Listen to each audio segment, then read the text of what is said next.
पैसा कैसे कमाते हैं, अमीर कैसे बनते हैं, कौन से लोग अमीर बनते हैं, क्या अमीर लोगों को भगवान स्पेशल बनाते हैं। अक्सर लोगों के मन में यह सवाल चलते रहते हैं। तो असल में अमीर कैसे बना जाता, चलिए इस वीडियो में जानते हैं। आज की जो कहानी है यह एक ऐसे इंसान की कहानी है जिसके सामने बहुत सारी मुश्किलें आई, बहुत सी मुसीबतें आई, बहुत दर्द मिले, लेकिन वह हार नहीं माना, हर मुसीबत का सामना करता रहा और फिर उसे वह सारी चीज मिल गई जो एक इंसान को अच्छी लाइफ जीने के लिए चाहिए। इस कहानी से आपको बहुत कुछ सीखने को मिलेगा।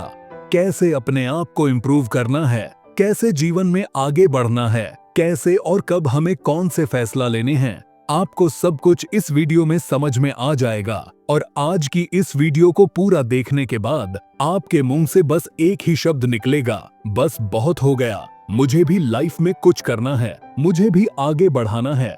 जब वो कर सकता है तो मैं क्यों नहीं। तो चलिए वीडियो की शुरुआत करते हैं। गरीब नहीं बल्कि बहुत गरीब घर का एक लड़का जिसका नाम प्रेम होता है, वह अपने घर की गरीबी को खत्म करने के लिए किसी शहर जाने को सोचता था। लेकिन सबसे बड़ी समस्या यह थी कि उसे कोई ले जाने को तैयार नहीं था। और दूसरी समस्या यह थी कि उसे शहर भेजना के लिए उसके परिवार के पास पैसे नहीं थे। और यह बात तो हम सभी जानते हैं कि इस दुनिया में गरीब का कोई नहीं होता। खैर कोई तो मिला प्रेम को, जो प्रेम को मुंबई ले जाने के लिए तैयार हुआ था। वह कोई अपना नहीं था बल्कि एक पड़ोसी था। अब समस्या पैसे की थी, लेकिन उसके माता पिता कैसे भी करके पैसों का इंतजाम कर दिया। अब प्रेम 17 साल की उम्र में ही मुंबई के लिए चल देता है। लेकिन कहते हैं ना, जब मुसीबत आती है तो चारों तरफ से आती है प्रेम। मुंबई तो पहुंच गया, लेकिन मुंबई के बांद्रा स्टेशन पर उस भाई से वह अलग हो जाता है। वह उनको बहुत ढूंढता है, लेकिन वह भाई कहीं नहीं मिलता। अब तो उसके पास घर वापस जाने के भी पैसे नहीं थे और सबसे बड़ी समस्या थी कि उसे हिंदी भी नहीं आती थी। उस महानगरी मुंबई में उसे कोई जानता तक नहीं था। वह क्या करेगा, कहां जाएगा, किससे मिलेगा, उसे कुछ नहीं पता था। ऐसे में इंसान के पास दो ऑप्शन होते हैं। पहला ऑप्शन घर लौटना, दूसरा ऑप्शन हार न मानना। उसने खुद से कहा, मैं नहीं रुकूंगा, आगे बढ़ूंगा, कोई रास्ता जरूर मिलेगा, मैं हार नहीं मानूंगा, कुछ तो करूंगा। और प्रेम ने दूसरा वाला रास्ता चुना और उसने कुछ करने की ठान ली। और फिर प्रेम की एक तमिल भाई से मुलाकात होती है जो तमिल बोलते थे। प्रेम ने उस भाई से मदद मांगी। प्रेम ने उसे भाई को सब कुछ बताया कि मेरे साथ ऐसा ऐसा हुआ, मुझे ठीक से हिंदी भी नहीं आती, मैं यहाँ किसी को जानता भी नहीं हूँ, मेरे पास पैसे भी नहीं है, मेरे कुछ समझ नहीं आ रहा कि मैं क्या करूं। तब उस भाई ने उसको एक होटल में ले गया। उसने पहले तो प्रेम को शांत किया और उसको हिम्मत दी। फिर उसे खाना खिलाया और कहा कि चिंता मत करो, मैं तुम्हारा रिटर्न टिकट करवा देता हूँ, तुम घर वापस चले जाओगे तो सब ठीक हो जाएगा, टेंशन मत लो। पहले तो प्रेम को यह सुनकर बहुत अच्छा लगा कि थैंक्स गॉड, चलो मैं घर तो पहुंच जाऊंगा। लेकिन फिर उसने सोचा, इसमें खुश होने वाली कौन सी बात है, मैं तो घर से ही आया हूं और किस लिए आया हूं, क्या वापस जाने के लिए आया हूं। उसने सोच लिया था कि अभी मैं वापस नहीं जाऊंगा। तब प्रेम ने तमिल भाई से कहा, भाई क्या आप मुझे काम दिला सकते हो, क्योंकि मैं वापस नहीं जाऊंगा। मैं वापस जाने के लिए थोड़ी ना आया हूं, मैं मुंबई में तो कमाने के लिए आया हूं, मैं अपने सपनों को पूरा करने के लिए आया हूं। मैं सिर्फ उस आदमी के लिए थोड़ी ना आया था, उसके होने ना होने से मुझे क्या फर्क पड़ता है। हाँ, थोड़ा सा फर्क पड़ता है कि काम ढूंढने में थोड़ी सी तकलीफ जरूर होगी, लेकिन तो क्या हुआ, देख लेंगे, ढूंढ लेंगे, कुछ कर लेंगे। रास्ते में छोटा सा खड्डा आ जाने पीछे नहीं मुड़ते, बल्कि उसे पार करके आगे बढ़ जाते हैं। प्रेम ने उस भाई से कहा कि भाई आपका बहुत बहुत धन्यवाद, आपने हमारी इतनी मदद की कोशिश की, मैं यहीं पर रहूंगा, काम करूंगा। उसने अपने आसपास देखा और सोचा कि मैं अब यहाँ पर मुझे काम कैसे मिल सकता है। फिर उसने हर जगह पर कर जाकर काम पूछना शुरू कर दिया कि क्या मैं यहाँ काम कर सकता हूँ, क्या मुझे काम मिलेगा। पहले तो सामने से यही जवाब मिलता रहा कि नहीं मिलेगा। आगे ऐसे ही करते करते लास्ट में एक जवाब मिला, हाँ मिलेगा। जब यह आवाज प्रेम के कानों में पड़ी तो प्रेम बहुत खुश हो गया। ऐसा लग रहा था कि जैसे प्रेम ने जंग जीत लिया हो। खैर प्रेम को जो काम मिला था वह एक बेकरी शॉप में बर्तन धुलने का काम था। वैसे प्रेम के एक्सपीरियंस, टैलेंट और नॉलेज के हिसाब से यह काम उसके लिए ठीक नहीं था, लेकिन फिर भी जैसा हम चाहते और शुरू में जब तक हालात ठीक नहीं हो जाते तब तक यह काम करना भी उसके लिए बहुत जरूरी था। इसीलिए उसने वह काम कर लिया और फिर धीरे धीरे वह वेटर के काम में लग गया। उसका काम चेंज हो गया था। अब यहाँ पर उसने कस्टमर के साथ रिलेशन कैसे बनाते हैं यह सीखना शुरू कर दिया और बहुत जल्दी यह भी सीख लिया कि कैसे कस्टमर को खोज सकते हैं, मतलब कस्टमर खोजना प्रेम बहुत अच्छे से सीख चुका था। वहां सबसे ज्यादा टिप प्रेम को ही मिलती थी। हो सकता है कि अभी आपको कुछ समझ नहीं आ रहा हो कि इस वीडियो में क्या हो रहा है, लेकिन वीडियो के लास्ट में आपको सब कुछ समझ में आ जाएगा। प्रेम कस्टमर को बहुत अच्छे से सर्व करता था और किसको क्या चाहिए इसका भी वह पूरा ख्याल रखता था। इसलिए सारे कस्टमर प्रेम को ही ढूंढते थे कि वह लड़का कहाँ है, उसे बुलाओ, क्योंकि प्रेम कस्टमर को समझता था। वह जानने लगा था कि किसको क्या अच्छा लगता है और किसको क्या अच्छा नहीं लगता उन्हें। कस्टमर में से एक कस्टमर ने प्रेम को ऑफर दिया कि हम लोग पार्टनरशिप में एक चाय की शॉप ओपन करते हैं। धंधा अच्छा चलने लगा था, लेकिन जैसे जैसे पैसे आने लगे उसके पार्टनर की नीयत बदलने लगी। उसने सोचा कि मैं प्रेम को पैसा क्यों दूं, अब मेरा काम तो चलने ही लगा है, और फिर उसने प्रेम को निकाल दिया, यानी पार्टनरशिप तोड़ दी। उसकी जगह पर किसी और को सैलरी पर रख लिया। फिर से प्रेम को एक बड़ा सा झटका लगा। बिजनेस शुरू होते ही पार्टनर ने धक्का मार दिया था। वह जी जगह पर था, उस जगह पर वापस आ चुका था। फिर से काम की तलाश करनी पड़ेगी, लेकिन प्रेम ने हार नहीं मानी, हिम्मत नहीं तोड़ी। प्रेम ने सोचा क्या हुआ, कुछ सीखने को तो मिला।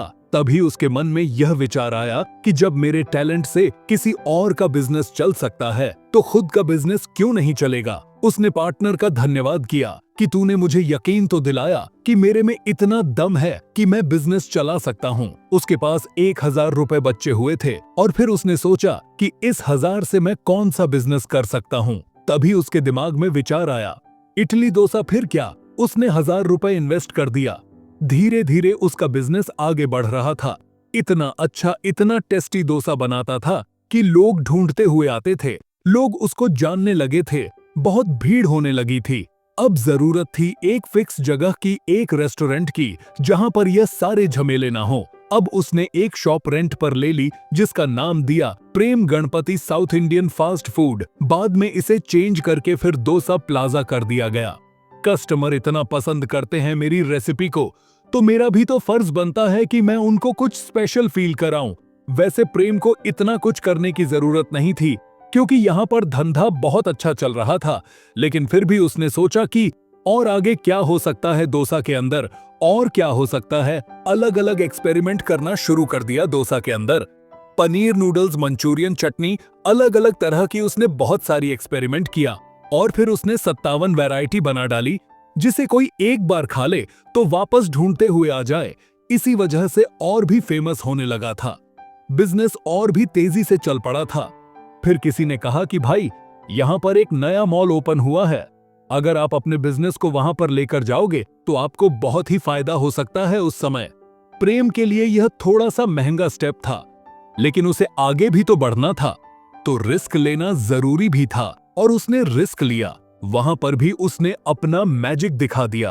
अब उसका नाम दूर दूर तक जाने लगा था। फ्रेंचाइजी के चयन को आगे बढ़ाने के लिए अब कॉल आने लगे थे। लोग अब उनसे जुड़ना चाहते थे। धीरे धीरे करके टीम बड़ी होती गई, स्टाफ बड़ा होता गया, वैरायटी बढ़ती गई, इनकम बढ़ती गई। प्रेम को कुकिंग के साथ साथ मार्केटिंग के ऊपर भी उतना ही फोकस करना था, वेबसाइट बनाना, एडवर्टाइजमेंट वगैरह। अब ऐसा वक्त आ गया था कि डोसा प्लाजा का टर्नओवर करोड़ों में पहुंचने लगा था। पहले 5 साल में उसने 26 ब्रांच ओपन कर दिए थे। बिजनेस को बढ़ता देख इन्वेस्टर भी आते गए। इंडिया में तो फैल गया था। अब आगे चलकर बिजनेस इंडिया के बाहर भी शुरू हो गया था। Australia, new Singapore. यह वही लड़का है जिसके पास घर वापस जाने के भी पैसे नहीं थे, और अब वह करोड़ों की कंपनी का मालिक बन चुका है।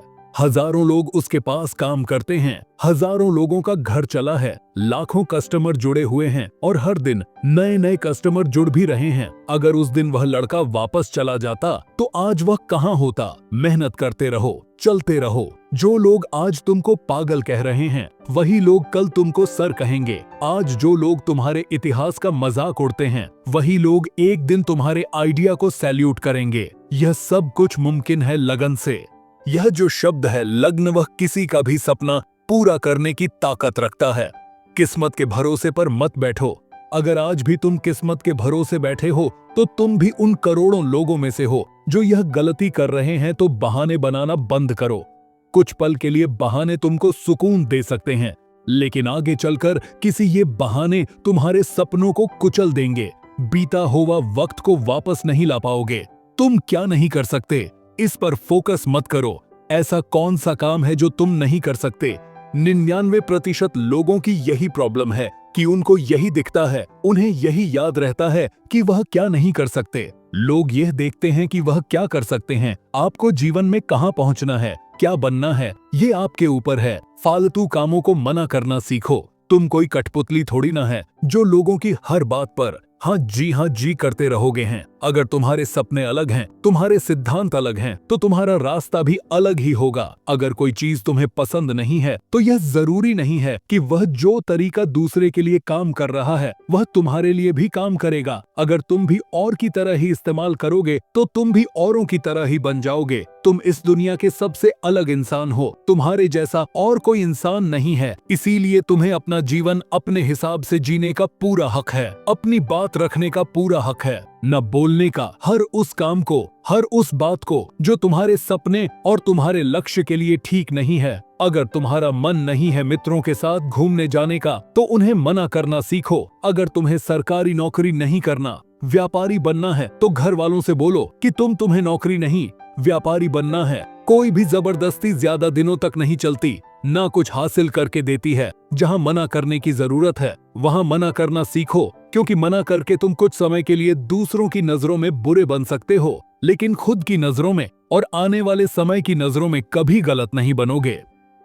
ज्यादातर लोग जीवन में सिर्फ इस डर की वजह से कुछ नहीं कर पाते कि लोग क्या कहेंगे। अगर असफल हो गया तो लोग मुझ पर हंसेंगे, अगर असफल हो गया तो लोग मुझे ताना मारेंगे। असल में ज्यादातर लोग जीवन खुद के लिए नहीं बल्कि दूसरों के लिए जीते हैं, दूसरों के राय पर जीते हैं और जीवन भर दुखी रहते हैं। अगला नियम है कि बोलो कम सुनो।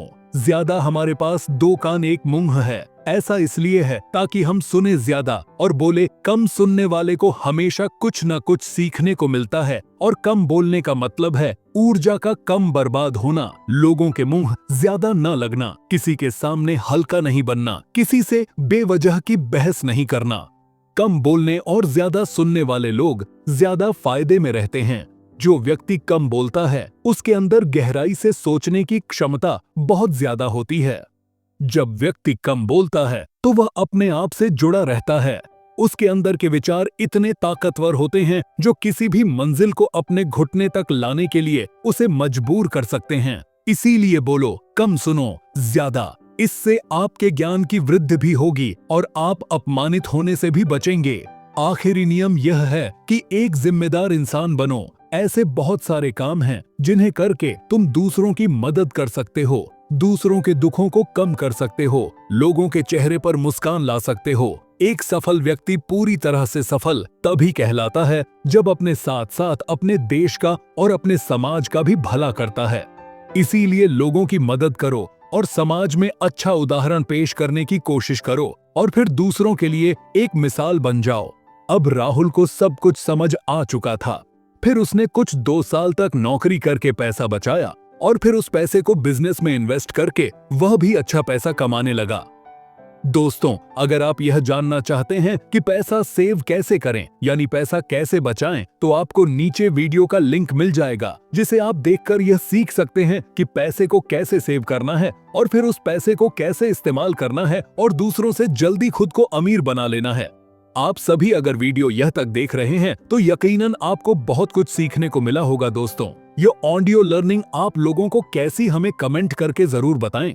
अगर आप ऐसी और ऑडियो लर्निंग चाहते हैं तो वीडियो को लाइक और चैनल को सब्सक्राइब जरूर करें, क्योंकि आपका सपोर्ट होगा तो और भी बेहतर कंटेंट आएगा।